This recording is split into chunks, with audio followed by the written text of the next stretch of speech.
कोल्हापूरच्या गोकुळ दूध संघाच्या पंचवार्षिक निवडणुकीच्या पार्श्वभूमीवर राजकीय वातावरण तापले।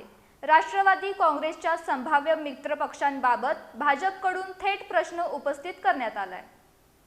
कोल्हापूरमध्ये गोकुळ दूध संघाच्या निवडणुकीच्या पार्श्वभूमीवर राजकीय हालचालींना वेग आलाय। राष्ट्रवादी काँग्रेसकडून संयुक्त पॅनल उभारण्याबाबत चर्चा सुरू असताना भाजपचे जिल्हाध्यक्ष नाथाजी पाटील यांनी थेट सवाल उपस्थित केलाय।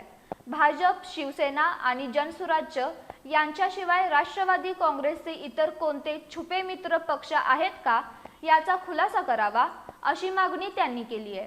दरम्यान गोकुळचे संचालक युवराज बापू पाटील आणि केडीसीसीचे संचालक भैया माने यांनी मुख्यमंत्री परवानगीने संयुक्त पॅनल उभारण्याची मागणी केली असल्याचे समोर आले।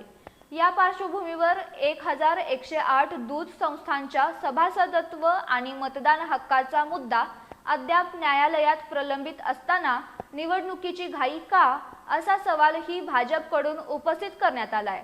याच वेळी महायुतीतील मतभेद कमी करण्यासाठी मंत्री चंद्रकांत दादा पाटील प्रयत्न करत असताना अशा प्रकारच्या व्यक्तांमुळे बेबनाव वाढू शकतो अशी ही चिंता व्यक्त करण्यात आली आहे। काल गोकुळचे संचालक आदरणीय युवराज बापू आणि केडीसीचे संचालक आदरणीय भैया माने यांनी भारतीय जनता पार्टीच्या या नेतृत्वांच्या मागणीवर त्यानंतर त्यांनी असं वक्तव्य केलं की मुख्यमंत्र्यांकडे राष्ट्रवादी आणि त्यांचे मित्रपक्षाचं संयुक्त पॅनल करण्याची मागणी करावी। खरं तर मला हा प्रश्न आहे की ही मागणी ते कशासाठी करत आहेत?